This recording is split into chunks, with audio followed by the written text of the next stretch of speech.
Thank you so much for attending my PowerPoint presentation explaining every round in BTD6. I have been tasked with explaining the basic structure of the game to you. It's a burden I carry with the heavy knowledge that most of you will still leak a red balloon on round 1 while trying to figure out which end of a dart is sharp. We're going to examine the technical milestones of these rounds, not because I expect you to master them, but because I'm tired of seeing your pathetic defeat screens on Reddit. Round 1 begins with 20 red balloons. This is effectively a pulse check. If you fail here, I suggest you donate your computer or your phone to someone with a functioning frontal lobe. Hard mode actually begins at round 3, which introduces blue balloons. These move at 1.4 times the speed of reds, a concept that I'm sure is currently causing your brain to overheat. The real problem in this section is round 4. It contains 35 reds and 18 blues in a tightly packed rush. It's infamous because it serves as an early filter for those who think they can get away with a single 0-0 dart monkey. If your micro is non-existent, the blue rush will bypass your defense entirely. The resolution is to use a 0-0 alchemist, which is the most cost-effective solution, or perhaps Sauda, if you enjoy having a hero carry your lack of talent. By round 10, you face 102 blue balloons. It's a density test. If you can't pop a blue balloon by now, the rest of this presentation is going to be very long and very painful for the both of us. Round 11 introduces the yellow balloon. It moves at 3.2 times the speed of a red balloon. For many of you, this is the speed at which your dignity leaves your body during a co-op match. Round 15 is the first tricky round of the game. It mixes every color you've seen so far and adds 5 pink balloons. Pinks are the fastest non-Moab balloons in the early game. If your towers have slow projectile speed, you're going to experience the soul-crushing reality of a leak. We also see the introduction of regrow balloons on round 17. Regrow yellows are a fascinating mechanic for those of you who don't understand the basics of balloons. If you don't pop them fast enough, they grow back. Round 20 introduces the black balloon. It's immune to explosions, and this is usually the part where the Striker Jones enthusiasts realize they've made a grave mistake in their life choices. You need sharp damage here, try to keep up. This section contains the 3 fundamental property tests: camo, purple, and lead. Round 24 is the first milestone, a single camo green. If you haven't already bought camo detection by now, you deserve to lose. It's a binary test of your competence. Round 25 introduces purples. These are immune to energy, magic, and fire. Round 28 is the first appearance of lead balloons. They're immune to sharp, cold, energy, and shatter damage. You need fire, explosives, or acid. If you're sitting here with 6 dart monkeys wondering why the metal ones aren't popping, please just stop playing. The resolution here is simple: an alchemist or a cannon. By round 30, the game sends 9 leads. If you haven't solved the lead problem by now, your defense is an affront to human progress. I'm taking time out of my busy schedule to explain things that a well-trained pigeon could grasp. If you wish to prove that you're not part of the reason the average human IQ is in a localized freefall, you'll hit the subscribe button right now. It's a simple metric. Subscribing doesn't make you smart, but failing to do so certainly confirms my suspicions about your cognitive abilities. Round 31 is where deflation starts. It's also where you see zebras for the first time, which are immune to both frost and explosions. Round 33 is a camo density test. Round 36 is particularly tricky because it combines 140 pinks with 20 camo regrow greens. This is designed to overwhelm your pierce and your camo detection simultaneously. It's a beautiful display of your inevitable failure. Round 38 gives us the first ceramics. They have 10 layers of health. To you, a ceramic probably looks like an immovable mountain. To an expert, it's a nuisance. Round 40 is the first boss round, the Moab. It has 200 health and contains 4 ceramics. If you can't handle a single Moab, you might as well go back to playing Solitaire or Kingdom Rush, though that might still be too complicated for some of you. Round 45 is the next significant hurdle. It introduces fortified leads and camo purples. This is where most beginner strategies die a quiet, pathetic death. You need to pop something that is lead, but also camo, but also has double health. It's a lot for you to process, I know. Round 46 introduces fortified ceramics. These have double the health of a normal ceramic. The real problem here is the sheer variety of balloon properties. You need a defense that can hit everything. Round 49 is a high RBE, red balloon equivalent round, sending hundreds of greens and swarms of ceramics. It tests your pierce. If your defense is single target only, you will leak. Round 50 concludes this section with 2 Moabs. If you struggled with one, 2 will surely be the end of your miserable run.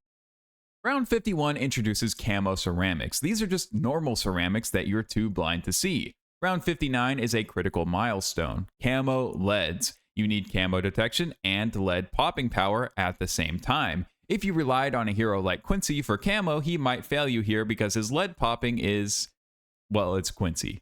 Round 60 is the BFB, the Big Fat Bloon, though the technical term is your mom. It has 700 health and drops 4 Moabs. This is the end of medium mode. If you're struggling here, a 3-2-0 Buccaneer is a decent choice, assuming there's water on the map. If there isn't water, you'll actually have to use your brain. My condolences.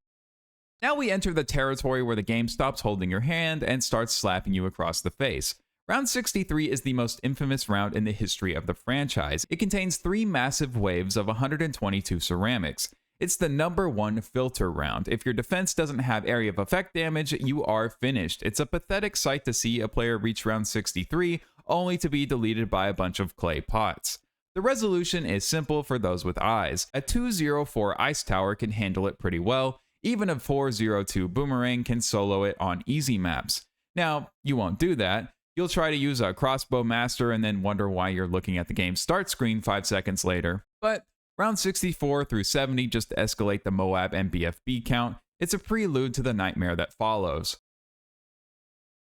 Round 75 is a very tight BFB rush that tests your sustained damage, but the real stars are 76 and 78. Round 76 is a pure regrow ceramic rush, 60 of them. If you don't pop them instantly, they create a regrow farm and fill the screen until your PC catches fire. It's the game's way of telling you that your Pierce is insufficient. Round 78 is even worse. It has 2 waves of ceramics, and the second one is camo. This catches many players off guard because they focused so much on raw damage that they forget they have to give their towers glasses. Use a 2-3-0 village. Round 80 is the ZOMG, 4,000 health. If you pop it too late, the ceramics inside will walk out the exit while your towers are still reloading. It's embarrassing to watch. Welcome to round 81, where the rules change and your soul begins to wither. This is the start of free play. All ceramics become super ceramics. They have 60 health instead of 10, but they only produce 1 child bloon. This is done to reduce lag because the developers know that your hardware is as outdated as your strategies.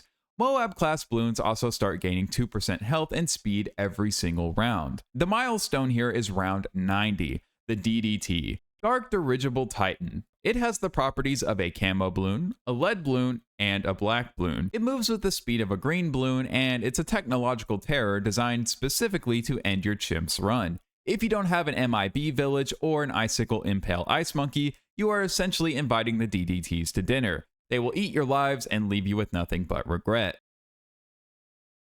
Round 95 is the ultimate DDT test. 30 of them, all at once. Mixed with fortified leads and regrow purples, it's a frantic, chaotic mess that requires a Bloons Sabotage Ninja to slow everything down. If you don't use the Sabo ability, you're essentially playing Russian roulette with a fully loaded gun. Round 98 is technically the hardest round in the game before round 100. It has the highest RBE of any round in the first century, over 327,000.